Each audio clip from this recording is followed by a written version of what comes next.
Recording of transactions 1. Journalizing solutions. Problem 12 solution. Presented by Eduksit.com. In this video, we are going to provide recording of transactions 1. Journalizing solutions. Problem 12 solution. The problem statement is as follows. Enter the following transactions in the journal of Mudit.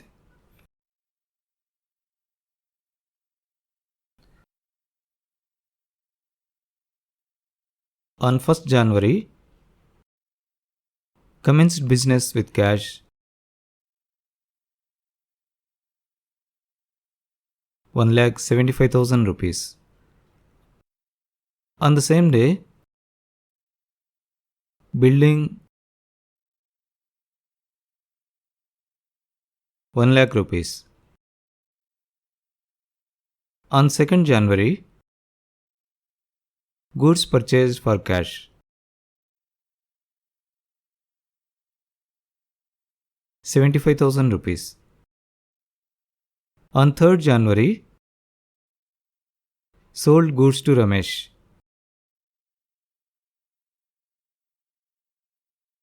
30,000 rupees. On 4th January, paid wages 500 rupees. On 6th January, sold goods for cash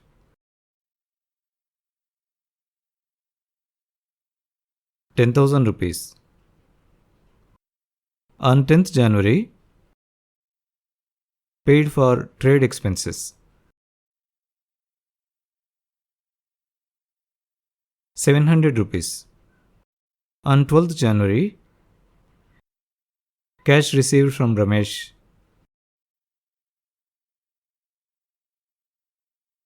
29,500 rupees.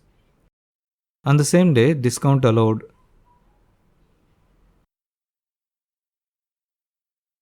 500 rupees. On 14th January, goods purchased from Sudhir 27,000 rupees. On 18th January, cartage paid 1,000 rupees. On 20th January, drew cash for personal use 5,000 rupees. On 22nd January, goods used for household 2,000 rupees. On 25th January, cash paid to Sudhir 26,700 rupees.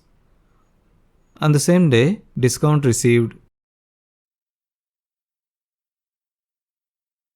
300 rupees.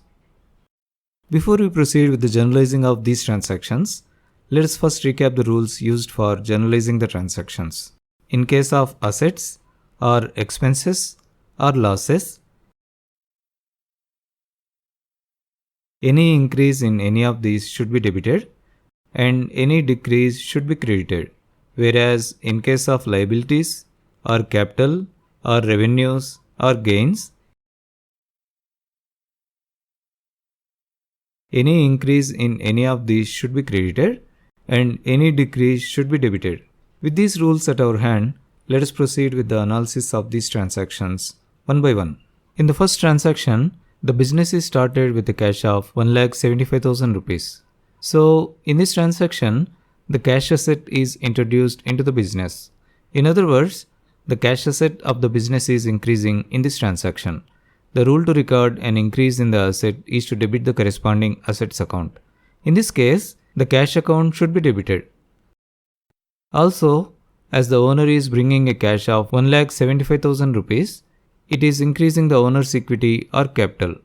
The rule to record an increase in the capital is to credit the capital account. Also note that on the same day, the owner has also brought the building into the business. When the building is brought into the business, the building asset of the business will be increasing. The rule to record any increase in the asset is to debit the corresponding assets account. In this case, the building account should be debited. At the same time, the building brought into the business also increases the owner's equity or capital. The rule to record any increase in the capital is to credit the capital account. So, both the cash and building form the capital in this case. With this analysis at our disposal, let us proceed with the journalizing of this transaction. Let us first record the title as Books of Mudit Journal. Let us have individual columns for date, particulars, ledger folio, debit amount in rupees, and credit amount in rupees. Let us first record the date. Let us now record the cash account as the debit entry.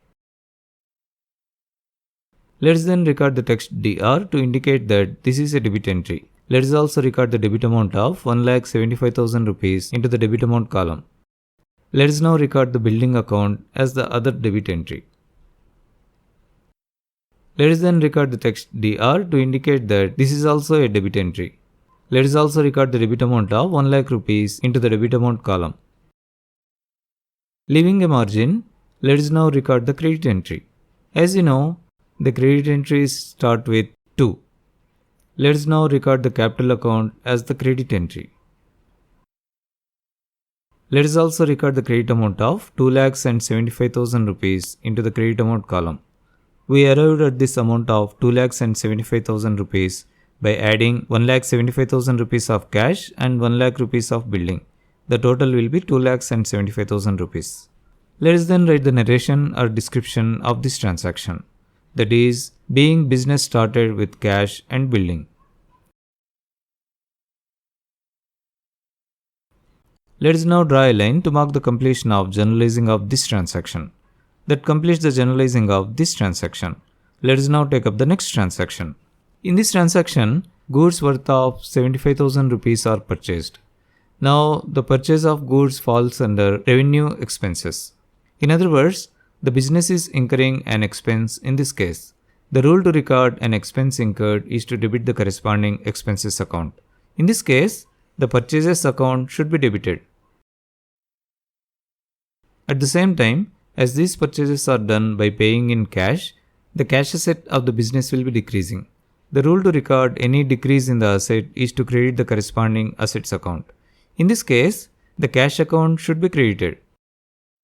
With this analysis at our disposal, let us proceed with the journalizing of this transaction. Let us first record the date. Let us then record the purchases account as the debit entry. Let us also record the text DR to indicate that this is a debit entry. Let us also write the debit amount of 75,000 rupees into the debit amount column. Leaving a margin, let us now record the cash account as the credit entry. Let us also write the credit amount of 75,000 rupees into the credit amount column. Let us now write the narration or description of this transaction. That is, being goods purchased for cash. Let us now draw a line to mark the completion of journalizing of this transaction. That completes the journalizing of this transaction. Let us now take up the next transaction. In this transaction, goods worth of 30,000 rupees are sold to Ramesh. In this transaction, it is not specifically mentioned that this is a cash-based transaction. Also note that as the buyer to whom the goods are sold is specified as Ramesh, this is a credit transaction. In other words, the goods are sold to Ramesh on credit. So, Ramesh is a debtor of the business. Now, sales generate revenue for the business. The rule to record any revenue generated is to credit the corresponding revenues account. In this case, the sales account should be credited. At the same time, as these sales are done on credit to Ramesh, Ramesh becomes the debtor of the business.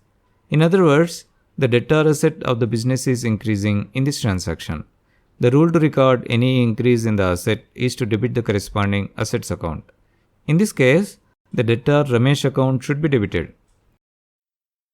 With this analysis at our disposal, let us proceed with the generalizing of this transaction. Let us first record the date. Let us then record Ramesh account as the debit entry. Let us also write the text DR to indicate that this is a debit entry. Let us also write the debit amount of 30,000 rupees into the debit amount column. Leaving a margin, let us record the sales account as the credit entry. Let us also write the credit amount of 30,000 rupees into the credit amount column. Let us now write the narration or description of this transaction, that is, being goods sold to Ramesh. Let us now draw a line to mark the completion of generalizing of this transaction. That completes the generalizing of this transaction. Let us now take up the next transaction. In this transaction, the business has paid 500 rupees of wages. Unless otherwise specified, all the payments are usually considered to be done in cash. So, this transaction can be considered as wages paid in cash. So, the business is incurring an expense named wages in this transaction. The rule to record an expense incurred is to debit the corresponding expenses account. In this case, the wages account should be debited. At the same time, as the payment of the wages is done in cash, the cash asset of the business will be decreasing. The rule to record any decrease in the asset is to credit the corresponding assets account. In this case, the cash account should be credited. With this analysis at our disposal, let us now proceed with the generalizing of this transaction. Let us first record the date. Let us then record wages account as the debit entry. Let us also write the text DR to indicate that this is a debit entry. Let us also record the debit amount of 500 rupees in the debit amount column. Leaving a margin, let us record the cash account as the credit entry. Let us also record the credit amount of 500 rupees in the credit amount column. Let us now record the narration or description of this transaction, that is, being wages paid.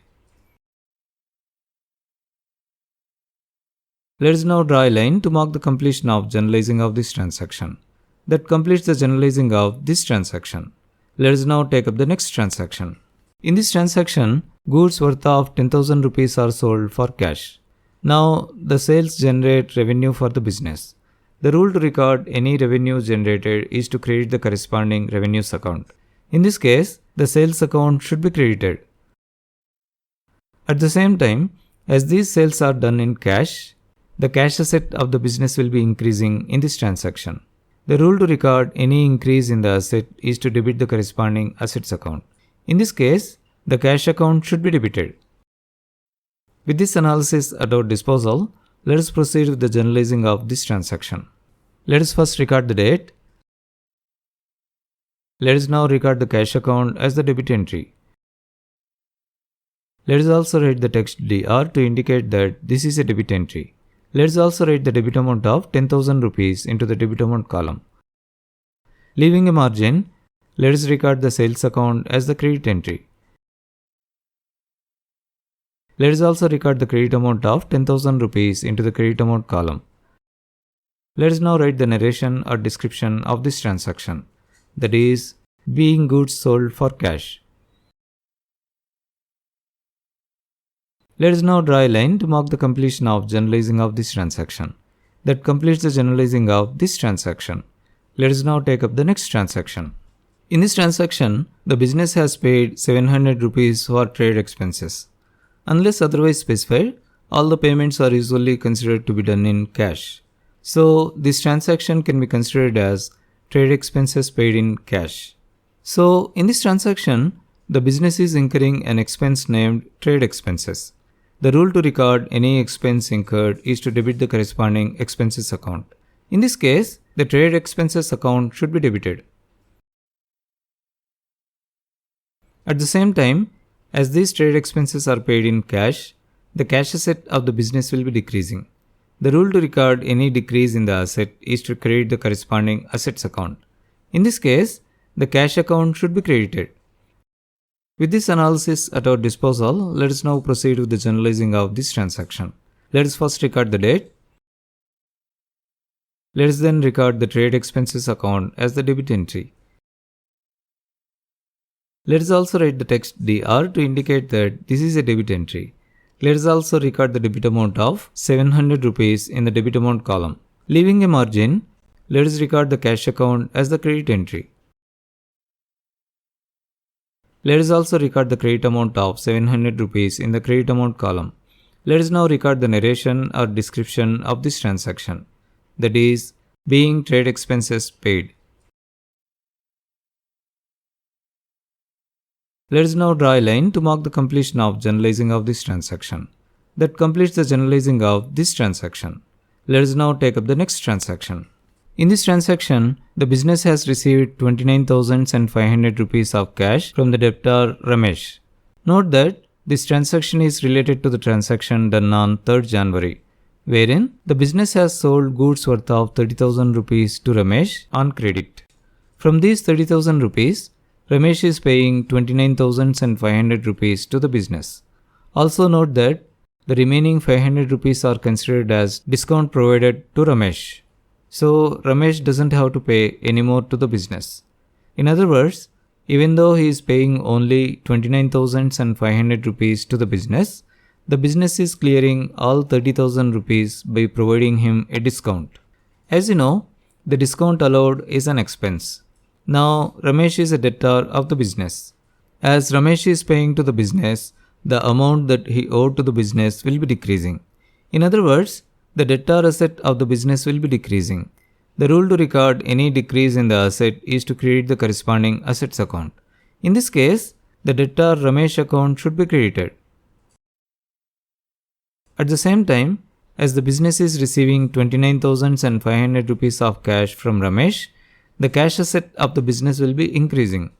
The rule to record any increase in the asset is to debit the corresponding assets account. In this case, the cash account should be debited. At the same time, the business is also incurring an expense named discount allowed. The rule to record any expense incurred is to debit the corresponding expenses account. In this case, the discount allowed account should be debited. With this analysis at our disposal, let us proceed with the generalizing of this transaction. Let us first record the date. Let us now record the cash account as the debit entry. Let us also record the text DR to indicate that this is a debit entry. Let us also write the debit amount of 29,500 rupees into the debit amount column. Let us now record the discount allowed account as the other debit entry.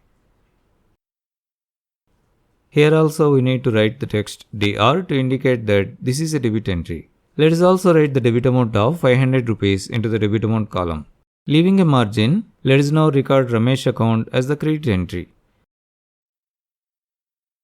Let us also record the credit amount of 30,000 rupees into the credit amount column.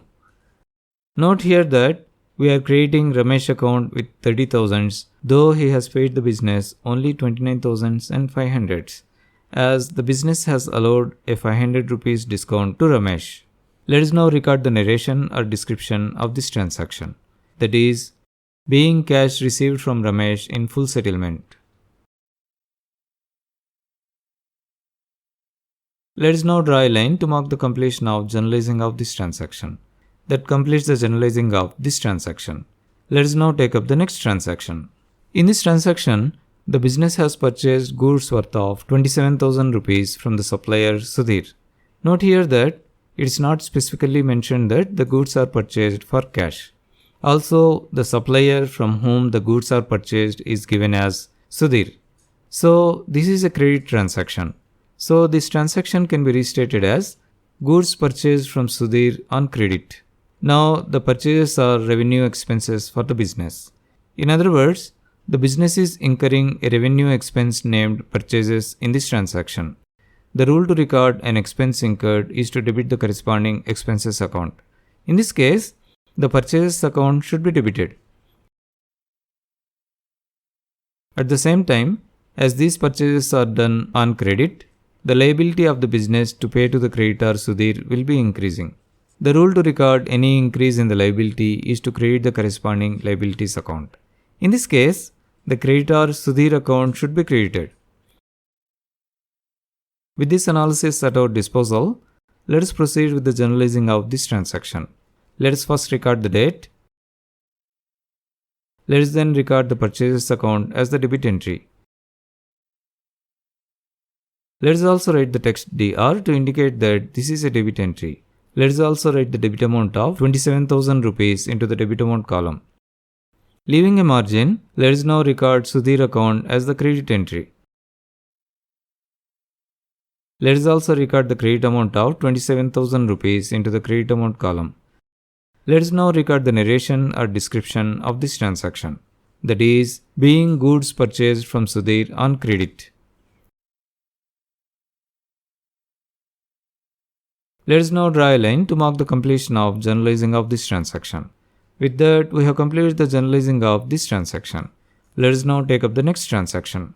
In this transaction, the business has paid 1000 rupees for cartage.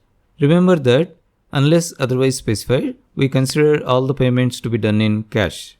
So, this transaction can be restated as cartage paid in cash. As you know, cartage is an expense. In other words, the business is incurring an expense in this transaction. The rule to record an expense incurred is to debit the corresponding expenses account. In this case, the cartage account should be debited. At the same time, as these expenses are paid in cash, the cash asset of the business will be decreasing. The rule to record any decrease in the asset is to credit the corresponding assets account. In this case, the cash account should be credited. With this analysis at our disposal, let us proceed with the journalizing of this transaction. Let us first record the date. Let us then record the cartage account as the debit entry. Let us also write the text DR to indicate that this is a debit entry. Let us also write the debit amount of 1000 rupees into the debit amount column. Leaving a margin, let us now record the cash account as the credit entry.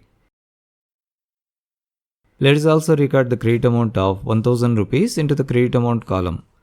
Let us now record the narration or description of this transaction, that is, being cartage paid.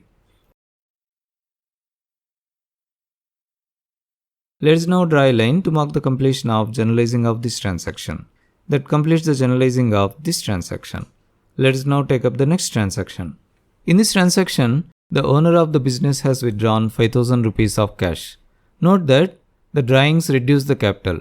In fact, the drawings can be considered as a bifurcation of the capital account and is used to record all the withdrawals at one place.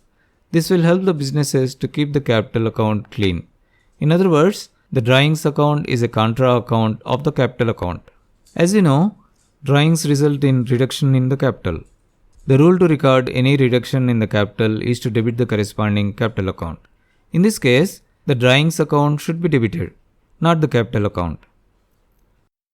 At the same time, as the cash is withdrawn in this case, the cash asset of the business will be decreasing. The rule to record any decrease in the asset is to credit the corresponding assets account. In this case, the cash account should be credited. With this analysis at our disposal, let us proceed with the journalizing of this transaction. Let us first record the date.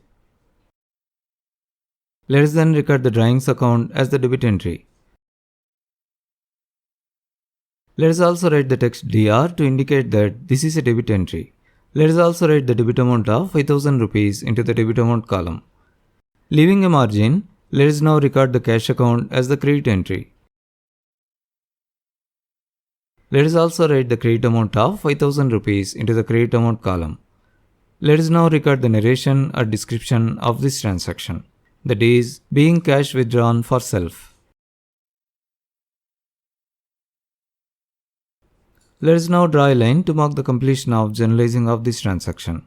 With that, we have completed the journalizing of this transaction. Let us now take up the next transaction. In this transaction, the owner of the business has withdrawn goods worth of 2000 rupees. Note that the drawings reduce the capital. In fact, the drawings can be considered as a bifurcation of the capital account and is used to record all the withdrawals at one place. This will help the businesses to keep the capital account clean. In other words, the drawings account is a contra account of the capital account. As you know, the drawings result in reduction of the capital. The rule to record any reduction in the capital is to debit the corresponding capital account. In this case, the drawings account should be debited, not the capital account. At the same time, as the goods are withdrawn in this case, the stock of goods will be decreasing. In other words, this transaction is decreasing the stock asset. The rule to record any decrease in the asset is to credit the corresponding assets account. In this case, the stock account should be credited. A note here for you, when the goods are withdrawn, some businesses credit the purchase account and some businesses will credit the goods withdrawn account, etc. Anyway, that is just for your information. With this analysis at our disposal, let us proceed with the journalizing of this transaction. Let us first record the date. Let us then record the drawings account as the debit entry. Let us also write the text DR to indicate that this is a debit entry. Let us also write the debit amount of 2000 rupees into the debit amount column. Leaving a margin, let us now record the stock account as the credit entry. Let us also record the credit amount of 2000 rupees into the credit amount column. Let us now record the narration or description of this transaction, that is, being goods withdrawn for household use. Let us now draw a line to mark the completion of journalizing of this transaction. That completes the journalizing of this transaction. Let us now take up the next transaction. In this transaction, the business has paid 26,700 rupees of cash to the creditor Sudhir. Note that this transaction is related to the transaction done on 14th January, wherein the business has purchased goods worth of 27,000 rupees from Sudhir.